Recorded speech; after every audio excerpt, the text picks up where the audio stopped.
और बुलेटिन की शुरुआत करेंगे भोपाल से मिल रही इस वक्त की बड़ी खबर के साथ। आपको बता दें, वंदे भारत एक्सप्रेस ट्रेन पर पथराव हुआ है। पथराव में 5 कोच के 30 खिड़कियों के कांच टूट गए हैं। ग्वालियर से हजरत निजामुद्दीन के बीच की यह घटना है। आरपीएफ जीआरपी पुलिस आरोपियों की तलाश में जुटी हुई है। तो इस वक्त की ये बड़ी खबर और ज्यादा जानकारी के लिए हमारी संवाददाता हरप्रीत हमारे साथ जुड़ गए हैं। हरप्रीत, कुछ पता चल पाया आरोपियों का? बिल्कुल, देखिए लगातार पिछले एक हफ्ते से वंदे भारत एक्सप्रेस पर लगातार पत्थरबाजी हो रही है। ग्वालियर से हजरत निजामुद्दीन के बीच की घटना बताई जा रही है, जिसमें करीबन 5 कोच के 30 जो कांच है उनको नुकसान पहुंचा है। जीआरपी आरपीएफ हालांकि सीसीटीवी फुटेज से इन आरोपियों का पता लगाने में जुटी है, लेकिन एक बड़ा जो नुकसान है वो ट्रेन को झेलना पड़ा है। मुंबई से अब नए कांच मंगवाए गए हैं और बताया जा रहा है कि करीबन एक हफ्ते का समय इन कांच को बदलने में लगेगा। लेकिन लगातार इस तरह से जो पत्थरबाजी हो रही है उसको लेकर आरपीएफ और जीआरपी मुस्तैद हो गई है और अज्ञात आरोपियों को पकड़ने के लिए उन्होंने एक अभियान यहाँ पर चलाया है। जी, शुक्रिया इस तमाम जानकारी के लिए।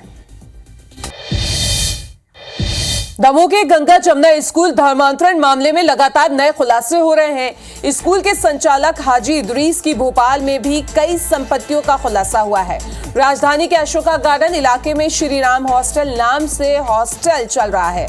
राष्ट्रीय बाल आयोग के अध्यक्ष प्रियंका कानूनगो ने इस हॉस्टल की फोटो ट्वीट कर सरकार से जांच की मांग की। बताया गया कि हॉस्टल के 2 फ्लोर किराए पर भी हैं, जिसमें कॉलेज छात्र और नौकरी पेशा करीब 50 युवक कमरों में रहते हैं। इधर नगर निगम में भी इस संपत्ति की जांच शुरू कर दी गई है।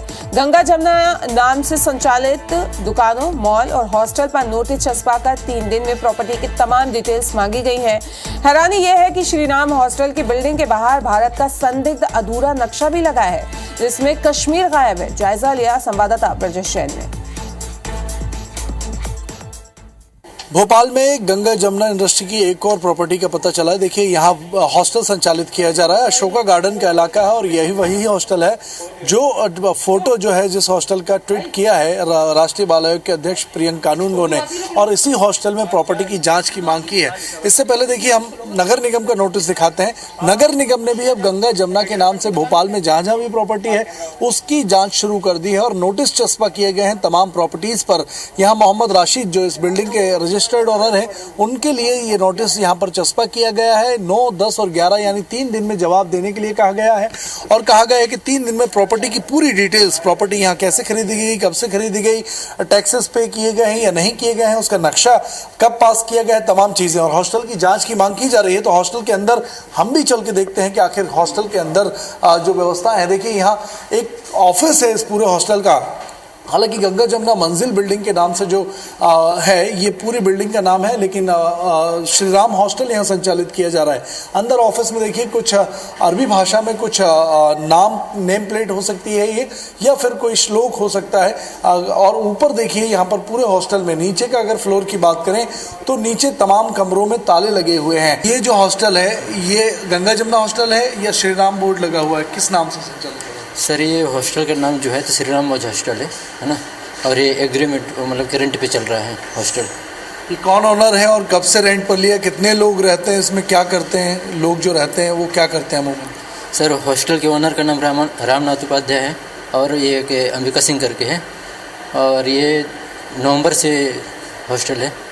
और ये जो बिल्डिंग है गंगा जमुना करके, वो बिल्डिंग का नाम है, हॉस्टल का नाम है श्री राम मौज हॉस्टल। यहाँ कौन लोग रहते हैं, कितने लोग कुल कमरों में रहते हैं? यहाँ स्टूडेंट रहते हैं, कुछ जॉब वाले भी रहते हैं, और जैसे रेगुलर बेस पे कुछ गेस्ट वाले रहते हैं। और टोटल 16 रूम है ना, और ऊपर किचन है। अभी तो स्ट्रेंथ है कि 47 करके है। देखना यही होगा कि नगर निगम के बाद अब प्रशासन किस तरीके से इन तमाम प्रॉपर्टीज की जाँच करता है। कैमरा पर्सन दीपक पाटीदार के साथ ब्रजेश जैन, IBC 24 भोपाल। तो जिस तरीके से आपने देखा, हमारे संवाददाता ब्रजेश ने जायजा लिया। इसी से जुड़ा हुआ एक और मामला बता दें कि लगातार गंगा जमुना स्कूल मामले में एक के बाद एक खुलासे हो रहे हैं। अब ये बात निकल के सामने आई है कि छात्राओं को स्कार्फ नहीं, हिजाब पहनाता था स्कूल, और स्कूल से ही छात्राओं को हिजाब दिया जाता था पहनने के लिए। हिजाब पहनाने वाले 5 शिक्षकों को पुलिस थाने भी लाई है। गंगा जमुना स्कूल संचालकों पर पुलिस की दबिश।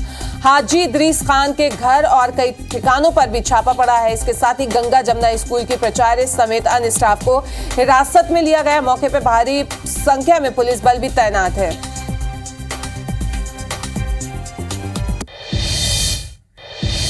और इसी खबर पर ज्यादा जानकारी के लिए हमारी संवाददाता हरप्रीत हमारे साथ जुड़ रही है, उनका रुख कर लेते हैं। हरप्रीत, एक के बाद एक नए खुलासे हो रहे हैं, अभी क्या अपडेट?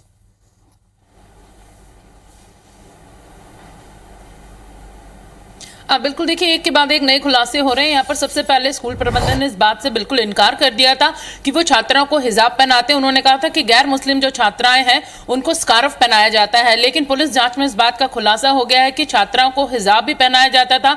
स्कूल बैग में रखकर छात्राओं को हिजाब लाने के लिए कहा जाता था और स्कूल से ये हिजाब दिया जाता था, बाहर कहीं से वो स्कार्फ नहीं खरीद सकती थी। उसके बाद जब बच्चियां स्कूल पहुंचती थी तो 5 जो टीचर्स हैं वो इन्हें ये हिजाब यहाँ पर बांधा करते थे। जिन बच्चियों को ये हिजाब बांधना नहीं आता था उन्हें स्कूल परिसर में हिजाब बांध के प्रेयर में शामिल करवाया जाता था। सीसीटीवी फुटेज में इस बात का खुलासा हुआ है। पुलिस ने इन 5 शिक्षकों को थाने में तलब किया, लेकिन जब ये 5 शिक्षक थाने नहीं पहुंचे तो पुलिस इन्हें स्कूल और इनके घर से उठाकर लाई है। इनसे पूछताछ यहां पर पुलिस कर रही है।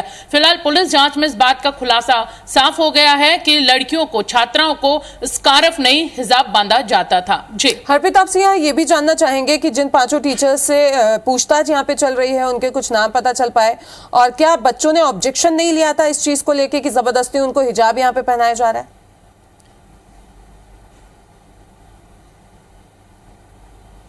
बिल्कुल, देखिए यहाँ पर बच्चों ने और उनके अभिभावकों ने कई बार आपत्ति यहाँ पर जताई थी, लेकिन इसे ड्रेस कोड बताकर उनके इस जो आरोप है या फिर जो उनके यहाँ पर विरोध था उसे दबा दिया गया था। लगातार यहाँ पर स्कूल प्रबंधन की तरफ से ये कहा जाता था कि अगर स्कूल में एडमिशन लिया है तो इस स्कूल में आपको हिजाब बांध कर ही आना पड़ेगा। हालांकि ये इस हिजाब को प्रबंधन स्कार्फ बताता था, लेकिन बयानों में और सीसीटीवी फुटेज में बिल्कुल साफ हो गया है कि ये स्कार्फ नहीं बल्कि हिजाब था। और इसी हिजाब को लेकर इस मामले ने ऐसा तूल पकड़ा कि न सिर्फ मध्य प्रदेश बल्कि पूरे देश में ये स्कूल सुर्खियों में आ गया। वहीं अगर शिक्षकों की बात की जाए तो फिलहाल इन 5 शिक्षकों के नामों का यहां पर खुलासा पुलिस ने नहीं किया है, लेकिन पुलिस ने साफ कर दिया है कि छात्राओं के बयान के बाद जब सीसीटीवी फुटेज स्कूल में लगे कैमरों में चेक किए गए हैं तो उसमें साफ हो गया है कि यहां पर स्कूल में एंट्रेंस के दौरान जो छात्राएं स्कार्फ या हिजाब बांधकर जो नहीं आती थी उन्हें उस हिजाब को यहां पर बांधा जाता था और उसके बाद उन्हें प्रेयर में शामिल करवाया जाता था। इन 5 टीचर्स को फिलहाल पुलिस ने तलब किया है, उनसे यहां पर पूछताछ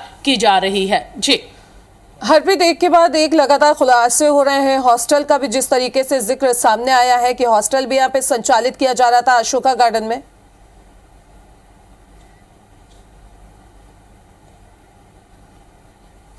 बिल्कुल, देखिए IBC 24 ने सबसे पहले यहां पर यह बताया था कि गंगा जमुना स्कूल का साम्राज्य, संचालकों का साम्राज्य ना सिर्फ दमोह बल्कि मध्य प्रदेश के साथ ही हैदराबाद, दिल्ली और अन्य कई शहरों में, राज्यों में फैला हुआ है। भोपाल शहर की अगर बात की जाए तो यहां पर ना सिर्फ हॉस्टल बल्कि गंगा जमुना मेंस वेयर भी चल रहे हैं। स्कूल खोलने की भी संचालकों की यहां पर आगे रणनीति थी। दमोह की अगर बात की जाए तो धर्मकांटा, दाल मिल, इसके साथ ही पेट्रोल पंप, कई बड़े ऐसे जो साम्राज्य है वो संचालकों ने फैला रखा था। पूरे मामले में एक अपडेट अपने दर्शकों को हम यहां पर और देना चाहेंगे कि कल लगातार नगर निगम की टीम, जीएसटी की टीम और इसके साथ ही टैक्स की जो टीम है उन्होंने इनके कई प्रतिष्ठानों पर छापा मारा था और उन्हें वहां पर सील कर दिया। अब यह माना जा रहा है कि वहां पर बड़ी मात्रा में रेत मिली है, मुर्रम यहां पर मिली है, जिससे मैदान और स्कूल परिसर को समतल करने का जो आगे काम है वो किया जाना था, जिसको लेकर अब करीबन 60 लाख रुपए का जो जुर्माना है वो इन स्कूल संचालकों पर आज लगाया जा सकता है। तो फिलहाल एक के बाद एक स्कूल मामले से जो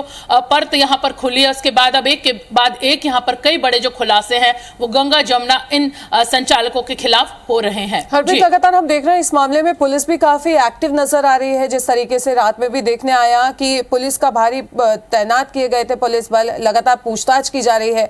आगे किस तरीके से पुलिस की कार्यशैली मतलब काम किया जाएगा कि एक के बाद एक जो खुलासे हो रहे हैं वो लगातार सामने आते रहे, और पुलिस ने कितनी टीमें बना रखी हैं?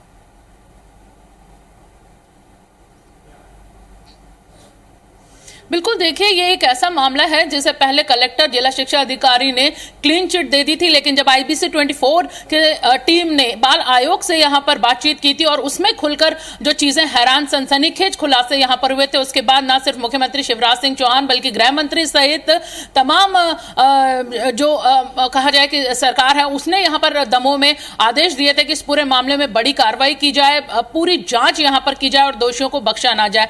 जिसके बाद अब लगातार यहां पर पुलिस भी एक्टिव हुई है, मुस्तैद हुई है। और उसके साथ ही कल रात यहाँ पर जिन 11 संचालकों के खिलाफ स्टाफ सहित जिनके खिलाफ मामला इस स्कूल के में दर्ज किया गया है, उन्हें कल पकड़ने की यहाँ पर पुलिस ने कार्रवाई की है, कोशिश की है। हालांकि इनमें से किसी को गिरफ्तार नहीं किया जा सका, पुलिस के हत्थे ये नहीं चढ़ पाए।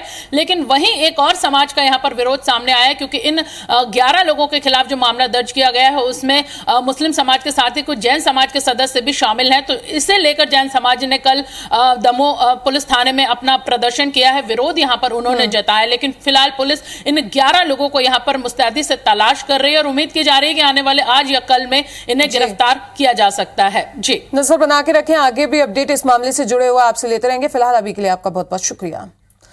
बढ़ते आगे, सीएम शिवराज का आज दिल्ली दौरा रहेगा। आपको बता दें, बीजेपी शासित राज्यों के सीएम के साथ वो बैठक में शामिल होंगे। यहाँ पे बैठक होगी दिल्ली में। बैठक में डिप्टी सीएम भी शामिल होंगे। गृह मंत्री अमित शाह, जेपी नड्डा बैठक में शामिल होंगे। सभी राज्यों के बीजेपी प्रभारी भी इस बैठक में शिरकत करेंगे। तो बड़ी बैठक दिल्ली में होने जा रही है, जिसमें सीएम शिवराज सिंह चौहान भी शामिल होंगे।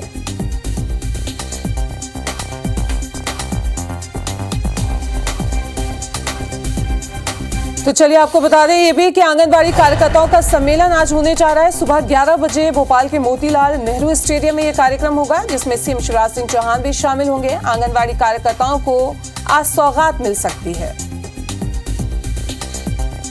तो आंगनबाड़ी कार्यकर्ताओं का सम्मेलन आज होने जा रहा है। सीएम शिवराज सिंह चौहान भी इसमें शामिल होंगे। 11 बजे मोतीलाल स्टेडियम में यह कार्यक्रम होगा।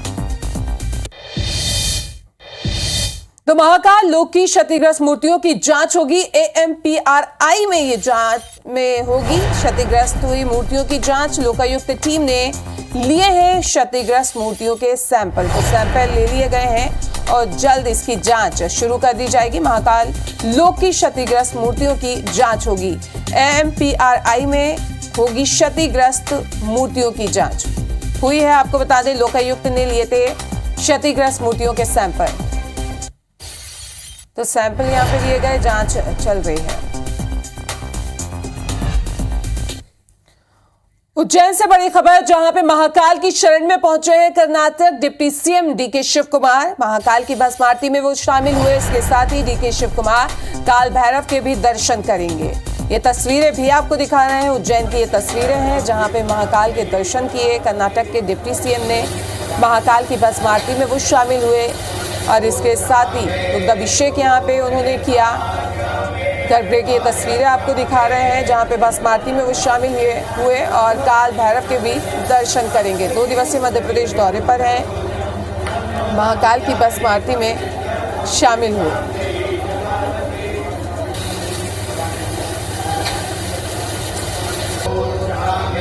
मुरैना से बड़ी खबर, जहां पे एक ही परिवार की 3 बहनों का अपहरण हुआ है। कोचिंग के लिए घर से ये तीनों साथ में निकली थी। तीनों की तलाश में पुलिस जुटी हुई है।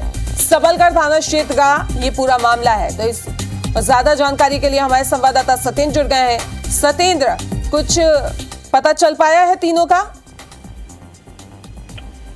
बिल्कुल, लगातार देखा जाए तो पुलिस लगातार सघन चेकिंग और पुलिस अधीक्षक ने 3 टीमें भी बना रखी हैं और वो लगातार बच्चियों की तलाश की जा रही है। सबसे पहले तो पुलिस ने जो सबलगढ़ इलाके के जो CCTV फुटेज लगी हुई थी उनको भी खंगाला जा रहा है, क्योंकि अभी तक पुलिस के हाथ कोई ऐसा क्लू नहीं मिला है कि बच्चियां किसी के साथ गई हैं या अपने स्वतः ही जो एक बड़ी बेटी थी उसके साथ वो तीनों को लेके गई है। लेकिन अभी ये किल नहीं हुआ। परिवारजनों ने आशंका जताई थी। 2 जो गांव के ही लोग हैं वो पहले से ही बड़ी वाली जो बेटी है उसको तंग करते थे, तो पहले इन लोगों ने पुलिस को शिकायत नहीं की थी।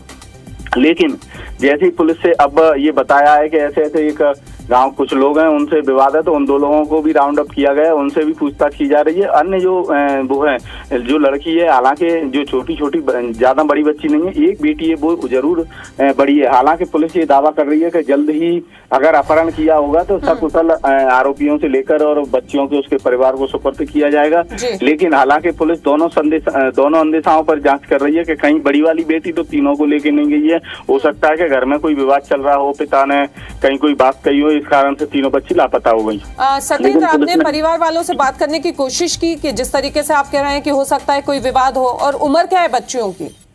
अगर हालांकि बच्चियां तीनों ही नाबालिग हैं, एक कक्षा 8 की छात्रा है, एक कक्षा 5 की छात्रा है और एक कक्षा 11 की छात्रा है। तो तीनों ही नाबालिग बच्चियां हैं और तीनों ही कोचिंग पढ़ने के लिए जब आई हुई थी उसके बाद ना कोचिंग सेंटर पे पहुंची है ना वहां तक है। और हालांकि जिन दो लोगों पर पिता ने आशंका जताई थी उन दोनों को पुलिस ने राउंड अप ले लिया, उनसे भी पूछताछ की जा रही है। हालांकि पिता भी और ज्यादा कुछ बताने को तैयार नहीं है। हालांकि इस चीज पे भी बात हुई कि कोई घर में इस तरीके का कोई विवाद तो नहीं हुआ है कि जिस कारण से ये बेटियां नाराज होकर तो नहीं कहीं चली गई हैं, लेकिन इस तरीके की पिता कुछ बोलने को तैयार नहीं। हालांकि पिता सरकारी शिक्षक भी हैं तो कहीं ना कहीं हो सकता है कि कई सारे विवाद के पहलू हैं, लेकिन हालांकि पुलिस ने चूंकि बच्चियां नाबालिग थी अपहरण का मामला दर्ज कर लिया है। 3 टीमें लगा रखी हैं, वो चारों तरफ से तलाश में भी जुटी हुई हैं और साइबर की टीम का भी सहयोग लिया जा रहा है कि हो सकता है कि कोचिंग पर या जो उनके पास फोन है उनसे किसी से बातचीत हुई हो। तो ये सारी बिंदुओं पर भी पुलिस जांच करने में जुटी तो हुई है। हर पहलू पे कह सकते हैं पुलिस यहाँ पे जांच कर रही है और सीसीटीवी फुटेज जो है वो भी खंगाले जा रहे हैं। इस तमाम जानकारी के लिए आपका बहुत बहुत शुक्रिया।